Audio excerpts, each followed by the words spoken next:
Hola, ¿qué tal? Muy buenas noches. Mi nombre es Jaime Chincha y en el Perú de hoy nada está dicho. Nos metemos de lleno en la situación en la San Marcos.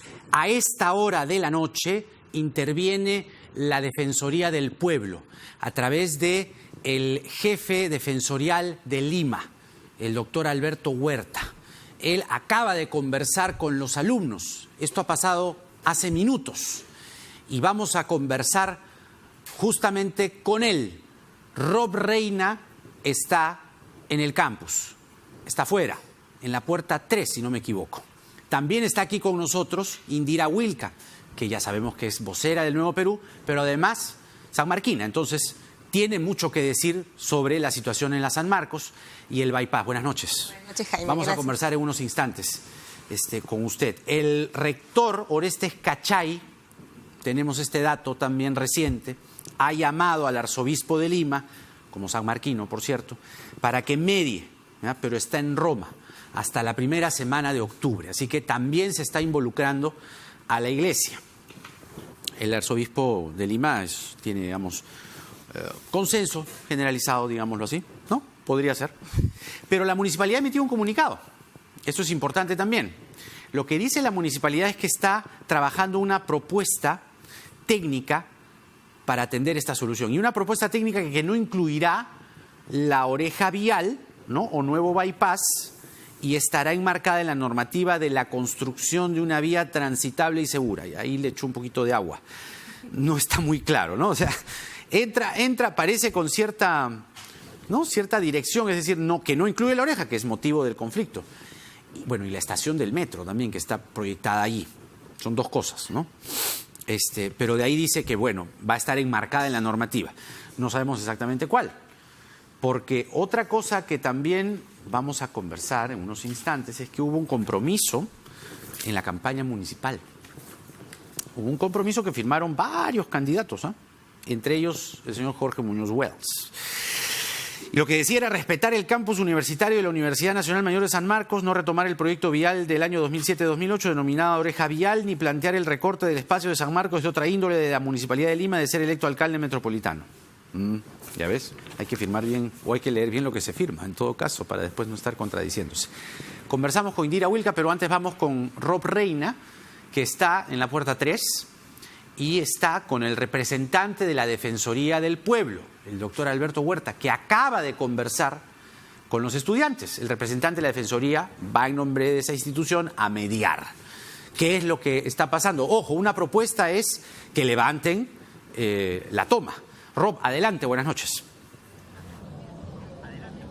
Jaime, ¿cómo te va? Buenas noches. Efectivamente, luego de que informáramos la intención de buscar mediadores para poder conversar con los alumnos y poder resolver este problema que está suscitando la Universidad San Marcos, nos encontramos acompañado del doctor Alberto Huerta. Él es jefe de la Oficina Defensorial de Lima, quien estuvo precisamente en esta reunión con los estudiantes. Doctor Huerta, bienvenido a RPP Noticias. Por favor, coméntenos qué puntos se trataron en esta conversación, en este diálogo. Bueno, con Valeria conversamos. ¿Valeria quién, disculpe? Valeria Román, que es representante de la Junta Transitoria de la Federación de Estudiantes de San Marcos.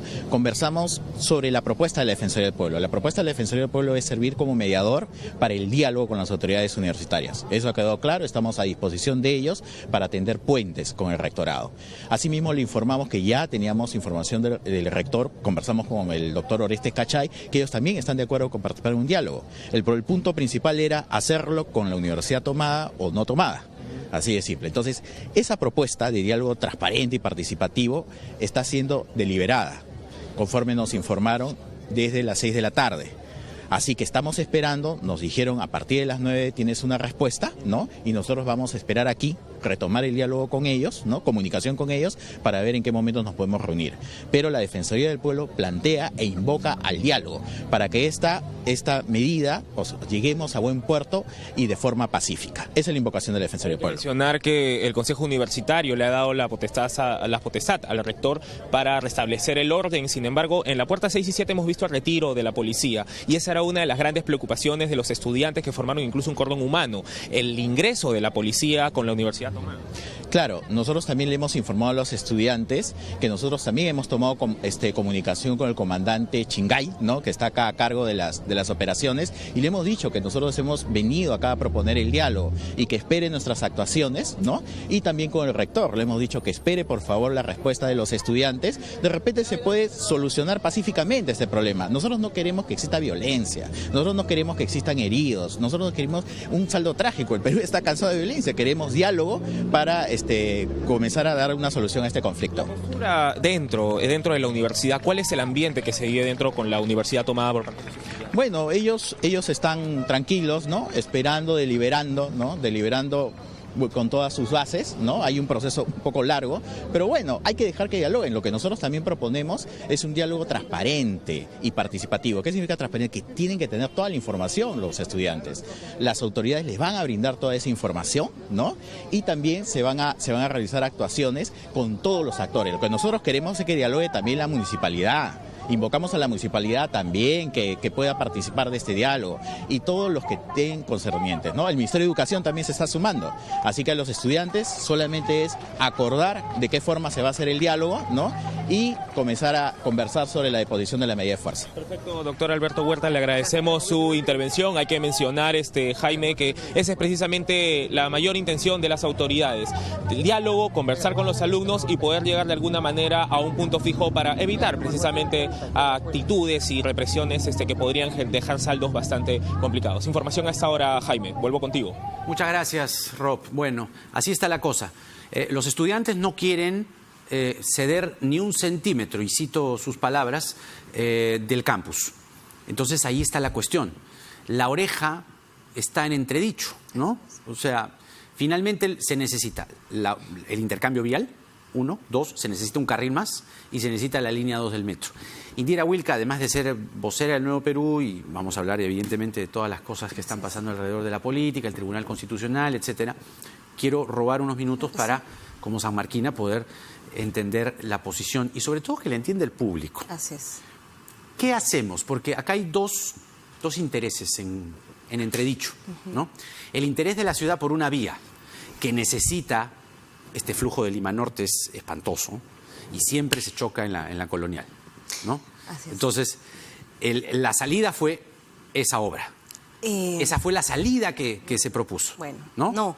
Yo creo que sí es importante, Jaime, explicar, ¿no?, cómo se originó este conflicto y por qué hoy día, cuando se insiste tanto en un diálogo, no es para simplemente quedarnos en la palabra declarativa, sino para que realmente ese diálogo nos lleve, por ejemplo, a plantear alternativas a lo que hoy existe como proyecto vial. Entonces, se originó hace más de 10 años bajo un diseño de una obra que en primer lugar habría que evaluar cuán pertinente era.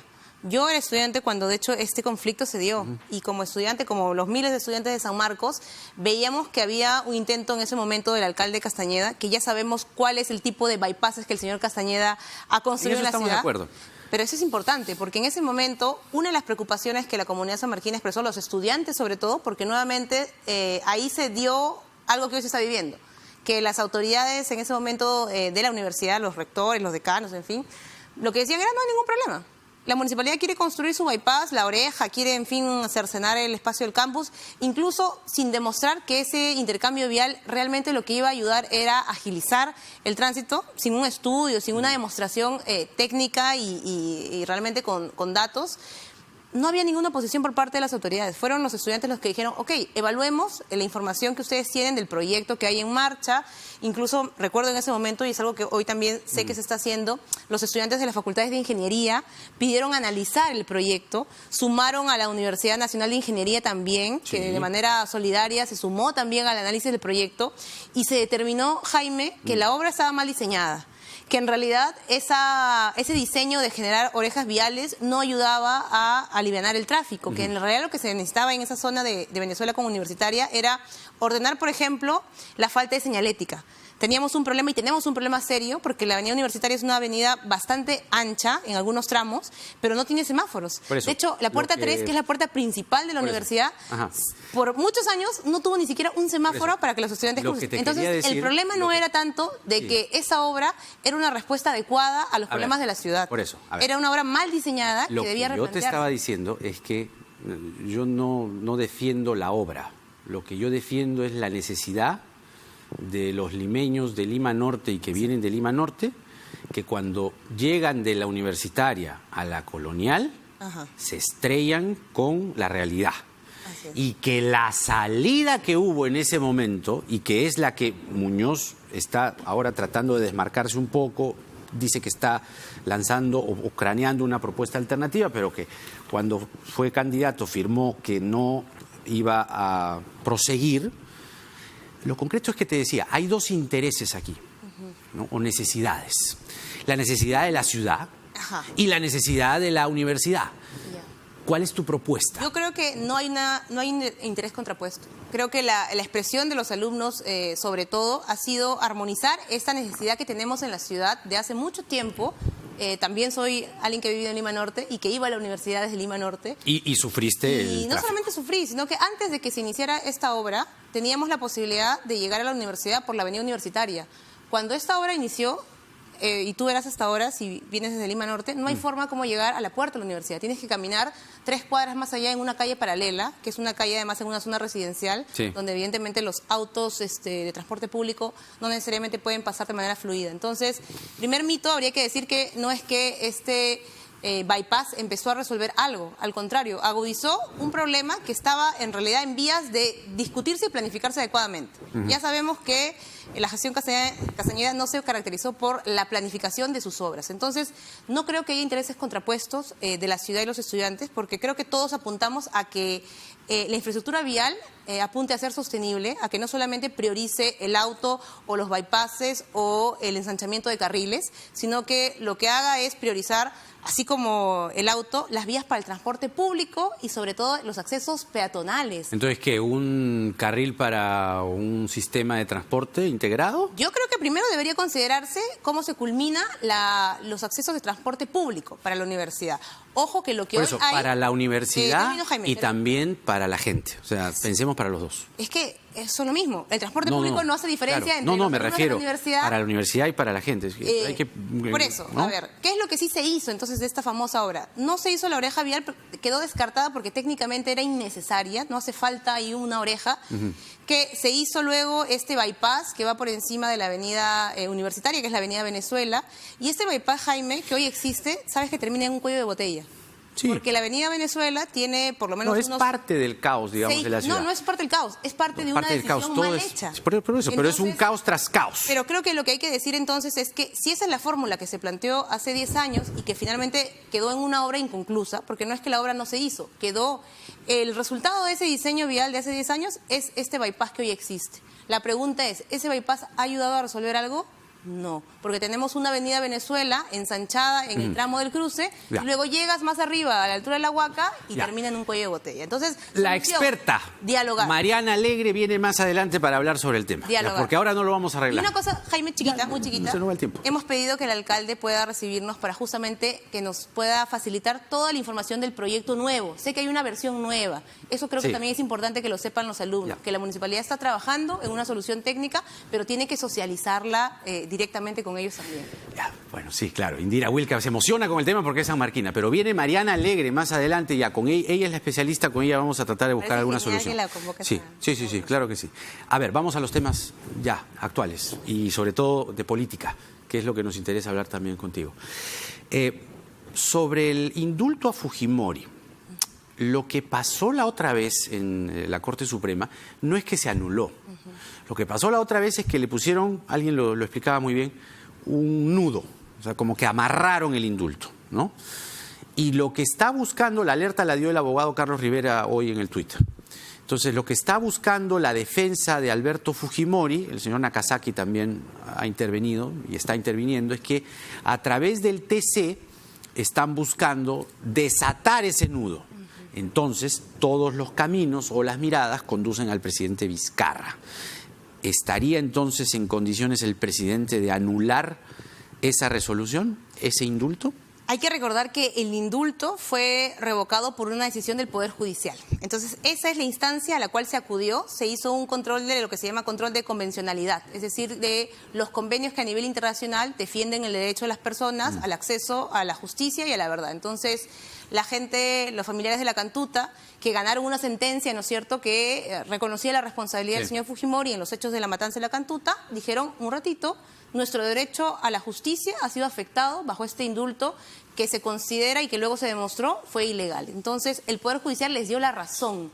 Ese control de convencionalidad, ¿no es cierto?, estas normas de carácter supranacional que protegen a las víctimas de violaciones a los derechos humanos, fue parte de la decisión que tomó el Poder Judicial. Ojo, entonces, como cualquier decisión del Poder Judicial, esto luego puede ser materia de una acción a nivel del Tribunal Constitucional. Entonces, es por ese lado que hoy quiere encaminar el fujimorismo una posible anulación de esta decisión del Poder Judicial. Entonces, esto es peligroso y creo que está conectado con lo que tú dices de la coyuntura.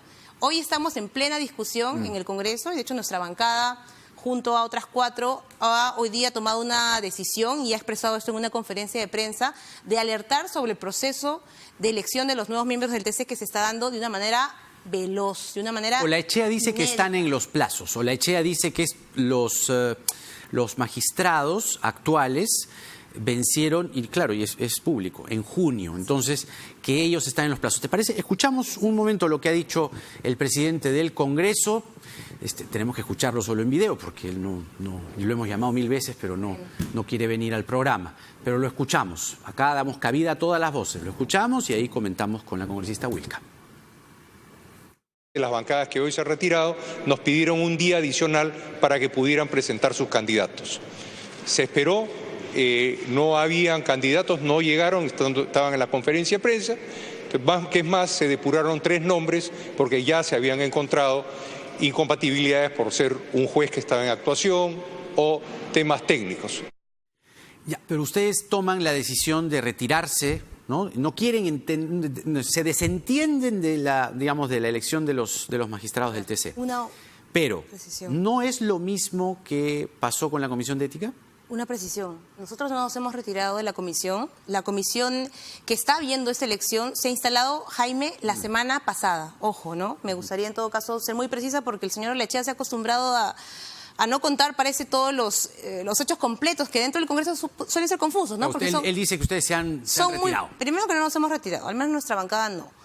Segundo, la comisión se ha instalado la semana pasada. Y lo que han planteado el día de ayer, que ha habido una reunión de esta comisión en la que ha participado un integrante de nuestra bancada, que es el congresista Quintanilla, es hasta mañana hay plazo para presentar las candidaturas al TC. O sea, hoy día, Jaime, después de una semana que se instaló la comisión, hasta hoy día se presentaron las candidaturas al TC. Una semana. Claro. Alguien se ha enterado, alguien ha socializado, alguien ha evaluado los perfiles. Y después de haberse cerrado hoy el plazo para presentar las candidaturas de los miembros del TC, se va a dar una semana más para mirar los currículos, los perfiles, para que, en fin, la prensa se entere. Y después de esa semana o 7 días se va a pasar a la votación. En conclusión, una semana, en fin, de conocer los perfiles, una semana más de revisarlos. En 2 semanas se va a hacer la elección de los miembros del TC. Jaime, ¿eso te parece dentro de los plazos? No sé si alguna vez alguien ha visto que en nuestro país en 2 semanas se elija miembros del TC para renovar casi totalmente una institución tan importante. Primera cosa. Yo más bien preguntaría ahí, ¿por qué el apuro para usted? ¿Por qué el apuro? Yo sí, ahí quiero decir algo además. Este es un Congreso que se ha caracterizado por demorar los debates de las reformas más importantes del país. Se demoró una vida para debatir la reforma del sistema de justicia. Si no hubo cuestión de confianza en el medio, no lo hacían. Se demoró en debatir la reforma política y dijo, nosotros no tenemos plazos que nos impongan, nosotros somos libres. Se está demorando una vida, Jaime, y ya hemos visto hacia dónde apuntan con la discusión de si el Parlamento incluso acorta su mandato junto al gobierno. O sea, si adelantamos las elecciones. Ni lo quieren ver, ¿no? Y no lo quieren ver y están armando pues cada día un episodio nuevo, como una especie de serie, ¿no es cierto? Un episodio para los economistas, un episodio para los abogados constitucionalistas. Ese Congreso que está demorando la vida para debatir reformas importantes y para discutir un tema de fondo hoy y central en una crisis en la que estamos atravesados, es el que nos está diciendo que en 2 semanas quiere aprobar la renovación casi completa del TC, un TC donde ya hemos comentado, se están viendo, ¿no es cierto?, recursos vinculados al fujimorismo, con el tema del indulto del señor Fujimori, donde se va a ver el habeas corpus de la señora Keiko Fujimori sobre su libertad, donde eventualmente se acuda para resolver, ¿no es cierto?, alguna demanda competencial sobre el tema de la ¿Esta es una elección express de magistrados? Esta no solamente es una elección express, sino que la verdad yo escuchando escuchando la respuesta del señor Olechea a nuestra conferencia de prensa, en la que lo que señalábamos es no retirarnos de la comisión. Lo que señalábamos es que no íbamos a presentar candidaturas si es que el procedimiento no se modificaba. Es decir, si no damos un plazo, por ejemplo, para algo básico como publicar en el diario El Peruano los nombres, para que se publicite los CV. Pero ya se cerró el plazo. Pero ya se cerró. Entonces, ¿qué explicación podemos encontrar a una situación como esa? Que no haya un interés, ¿no es cierto?, por, creo, copar un espacio tan importante como ese en un momento tan complicado en términos políticos para instituciones claves como el Congreso. Yo no encuentro otra explicación. La verdad, hubiera esperado de parte del señor Olechea y quienes hoy lo respaldan un acto de reflexión, que diga, bueno, efectivamente estamos apresurando, vamos a ver si para evitar susceptibilidades y cuestionamientos, miren, damos el espacio suficiente para que la prensa, para que la sociedad civil, para quienes están interesados en que este TC no sea cuestionado por una posible injerencia del poder político y por el poder del Parlamento en particular, alguien intente invalidar esto. Hay 14 nombres. Lo que ha hecho es decir que no. Hay 14 nombres que están circulando. A ver, si alguno convence. Beaumont de Orbegoso, Medina, Cárdenas, Morales, Acevedo, Delia Muñoz, Hugo Sibina, Manuel Sánchez Palacios, Gonzalo Ortiz de Ceballos, Ernesto Álvarez, Milagros Campos, Carlos Hackanson. ¿Alguno? No dudo que haya, ubico un par de nombres, no dudo que haya Gonzalo gente muy Ortiz de Ceballos, honesta, creo, ¿no? y gente muy capaz y gente Manuel Sánchez Palacios, con todas las competencias. Pero también, Jaime, creo que es importante, y yo lanzo un reto en todo caso, que hagamos un escrutinio de los 14 nombres. Se trata de personas que lo que van a tener en sus manos es la posibilidad de darle un nivel de estabilidad, ¿no es cierto?, a un país que hoy está en una crisis tremenda institucionalmente. En un país en el que hay una desconfianza hacia el Congreso, en un país en el que el gobierno cada vez pierde mayor respaldo, pierde el respaldo de la ciudadanía. Entonces, el TC termina siendo un espacio, digamos, que genera cierta estabilidad y necesitamos confiar realmente en las personas que están en el TC. Yo lanzaría el reto, que hagamos el esfuerzo de mirar los CVs. Bueno, de una persona que está ahí me parece que hubo un problema porque fue destituida justamente o tuvo una situación de que tuvo que ser removida de un cargo en el TC, me parece que es el señor Beaumont. Pero veamos esto. Ricardo Beaumont. Ajá, veamos esto de manera, digamos, tranquila, con transparencia, con participación de la ciudadanía, porque este afán de acelerar algo que, digamos, es tan importante, tan delicado, pero para otros temas, ahí sí el Congreso se toma sus plazos, se ofenden cuando se les dice están dilatando la discusión sobre el adelanto de las elecciones. Yo, sinceramente, como te digo, esperábamos de parte del fujimorismo y sus bancadas aliadas una respuesta más reflexiva a nuestra conferencia de prensa del día de hoy, no esta respuesta del señor Olechea, que realmente, más que presidente del Congreso, siento que está cada vez más compenetrado en el rol de vocero del fujimorismo. Hubiera esperado ¿El señor Olechea? Claro, una respuesta diciendo, bueno, no tenemos nada que ocultar, vamos a dar el espacio para que se conozcan los nombres que ya están, que se analicen, ¿no es cierto?, el tiempo suficiente, que la prensa revise, que voltee sus CVs. Mira lo que pasó en la Junta Nacional por la Justicia. No, la además, prensa fue clave para develar. Por eso, mire, en la Junta, ni uno. Entonces, ¿cómo acá mágicamente se va a...? Bueno, sí, la prensa. Gracias a la prensa, porque incluso a la propia Comisión Especial se le habían pasado nos sentencias. Toca ahora sentencias que habían tenido integrantes que habían pasado escudriñar todos estos. Y discúlpeme, entonces yo lo que creo, Jaime, con ese tipo de respuestas que se hacen de manera tan, en fin, a veces grandilocuente, es que lo que se busca es tener no un TC nuevo, renovado, en la que se pueda confiar, sino un CNM2. Quieren un espacio tipo el Consejo Nacional de la Magistratura, en la que se colocaba por cuotas, por repartijas. Ya eso ya lo vivimos. Y sinceramente espero que haya capacidad de entendimiento de lo que está pasando hoy en el país. Y también invoco a que la gente esté alerta, porque no podemos permitir que una institución tan clave en estos momentos para el país caiga en manos, ¿no es cierto?, de una bancada que tiene la mayoría, que tiene unos aliados que parece que han decidido sumarse a una estrategia de acopamiento de las instituciones. Indira Wilca, vocera del Nuevo Perú, con nosotros. Estamos atentos, además, porque hoy se cerró el plazo para que puedan otros...